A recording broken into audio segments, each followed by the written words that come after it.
I'm here. We're here with Coach Hughes, who's going to kick us off with some thoughts real quick. If you have a question, hit that hand raise button for us so we know that you have a question. Sue will be joining us in just a little bit as she's getting some treatment before she will join us. But Coach, why don't you kick us off? Just give us some of your thoughts on the last practice and thoughts going into the first game, real game of the year. Well, it's good. It's good that it's here, and we understand that this is a fluid situation that we're in, we don't want to make excuses. We want to make it work. If we had a player for 2 days of practice, we're glad we had those two. I got advice the very first time I was hired as an interim coach by a guy named Bob Bass. And I said to him, I got one practice to get this team ready and do some things. He goes, well, you got one practice. It's pro basketball. Do what you got. So that's always been my philosophy through the years, and it's been our philosophy here. So we have some people that have been part of this training camp. We have some coming in, but we want to get on the same page. And I'd like to think we have the ability with a culture to kind of make that happen. So our expectations are high. All right, great stuff, Coach. Thank you. Once again, if you have a question, hit that hand raise button so we know that you have a question, and we'll get to you as we can. Let's start with Percy. Go ahead, Percy. Hey, Coach, I'm just wondering then, do you feel with all that being said, is the team ready? Obviously you can't be totally ready, but do you think you're sort of ready for Saturday? Well, I think readiness is upon us, so I'd have to say yes. I'm worldly enough to understand that an expectation of perfection just isn't going to happen. The expectation of mid-season form, not going to happen. So there's going to be some streaks to what we do. But I think that's the life we got to kind of lead a little bit. If we're going to be a successful team early, we're going to make things work. And we absolutely approach it like we want to be successful. So we're not making excuses. We're trying to make it work. I think I've got to be observant about what I see during the game so that we can put people in the right spots. But we're just trying to get to strengths of our team as fast as we can. And we'll have some grace with that pursuit as long as I feel like I recognize the culture that we're playing with. Hey, it was Thursday that you said that you wanted to get another look at your small forwards just to figure out how all of that is going to work. Have you got an idea now just after practice? I'm sorry, say that again. I couldn't quite hear you. I'm sorry. Yeah. It was Thursday that you said that you wanted to get another look at your small forwards and just to figure out how that's going to work. Have you got an idea now? Well, I think that the two that come to mind to me is Katie Lou, who I think's done all she can in 2 days. And I think Stephanie Talbert has had a longer training camp. It's between those two that I'm going to pick. And I think there's a couple factors. I might look and see where Vegas starts and look at the defensive matchup. But I think it's that way, and I'm not afraid to play Katie Lou. I think I want to position her to be successful, but there's just a reality that I think she's coming off of playing.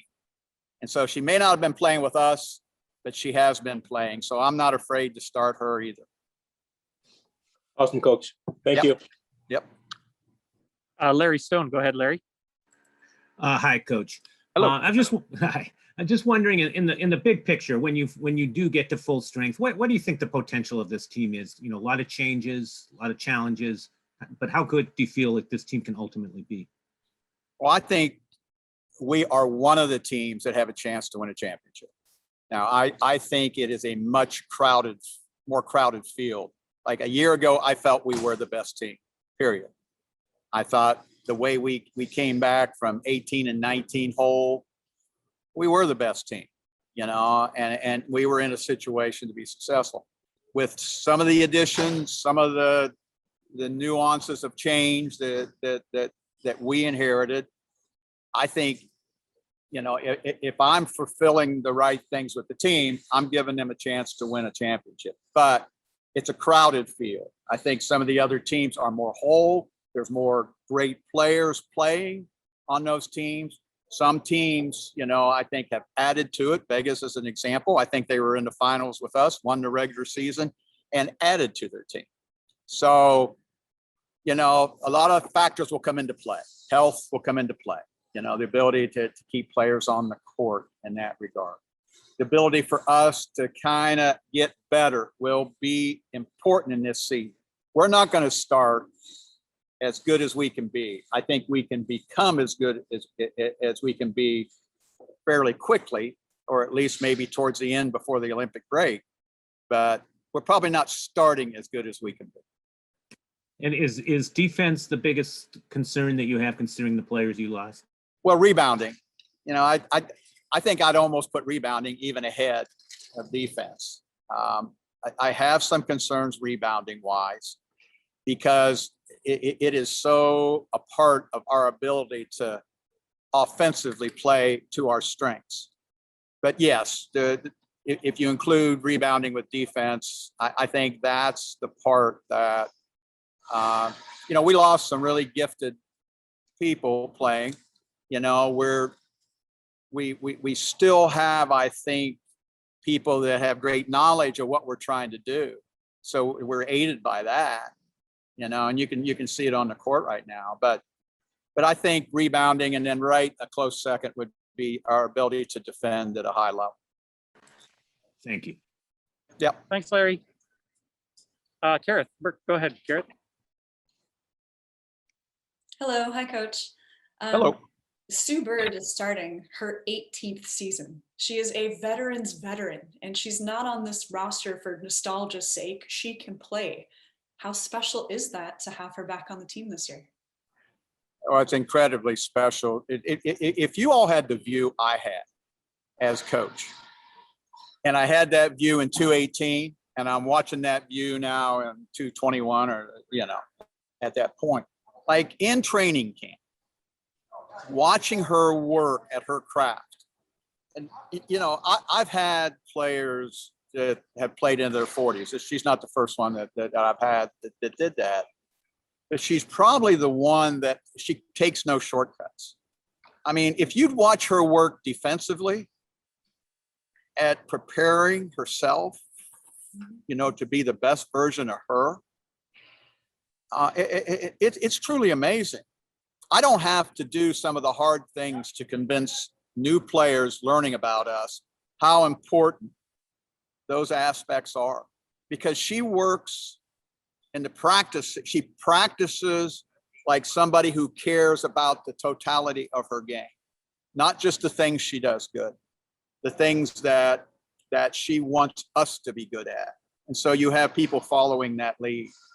And she did that when I walked into 218. As I learned about her that first year, it really impressed me that defensively, she was in day one at camp in all the defensive drills and doing all those kinds of things. And now in year 4 with her, watching her do the same thing. That look at the complete game as you move into the latter stages of your career, and paying attention to it from the standpoint of investment, of her body, of her time, of her energy. I walked by and I said, you make my job really easy to convince other people about how important being a well-rounded player is. Now, she is at that milestone birthday, 40 years old. Do you dare crack any jokes about her age, or does she crack jokes about her age? I don't know. I don't know if that's the relationship Sue and I really have. I'm not real great at small talk. That's not something my wife tells me I'm bad at it, is exactly what it is. I'm not real good at small talk at that point. I think we're both people. Sue's better, I think, kind of communicating, but we're both action-oriented people. She reads what I do, and I read what she does. Thank you. Yep. Thanks, Kareth, for joining us. Jeff, go ahead with your question, Jeff.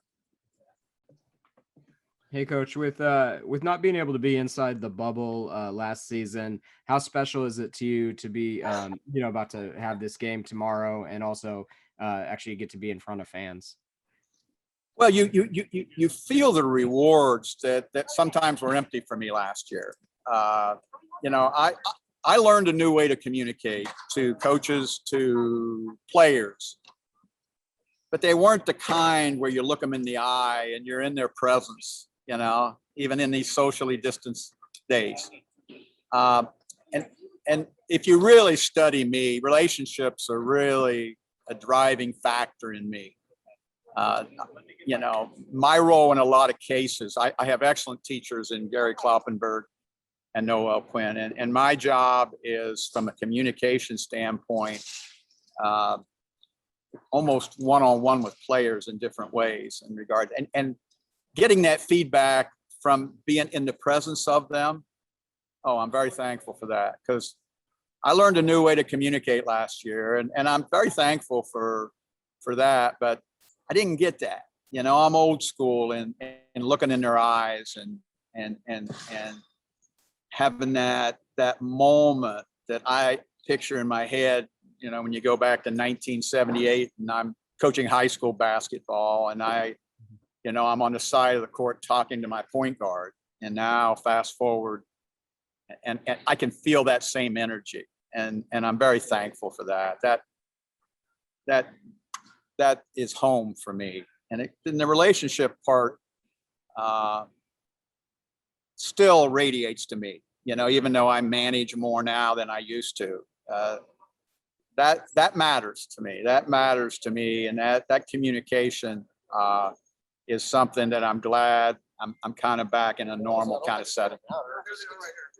Awesome. And then with looking at the kind of scouting with Vegas specifically, what are your biggest concerns matching up against them? Their post presence, with bringing Liz Cambage back to the team that we saw play in the bubble last year.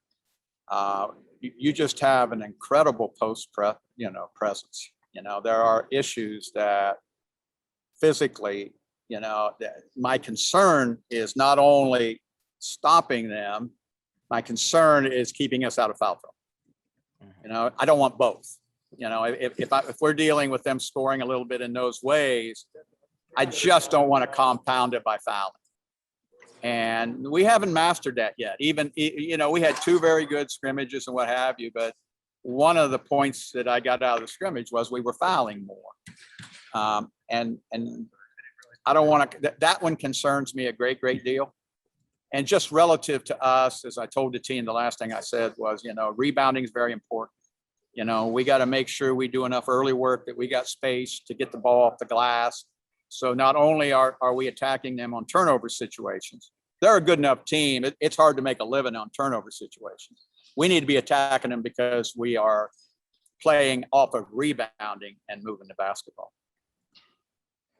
And then last one from me. I thought a big theme in 2020 was just how deep you guys were. A lot of the bench players could be starters for other teams. How do you look at because I feel like you guys added a lot of good pieces. Obviously you lost pieces, but I feel like you added a lot of good pieces. And so how do you feel with the depth of this team?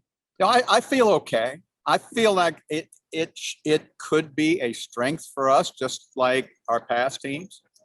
I think we need to put people in the right spots, and I think we need a little bit of confidence of,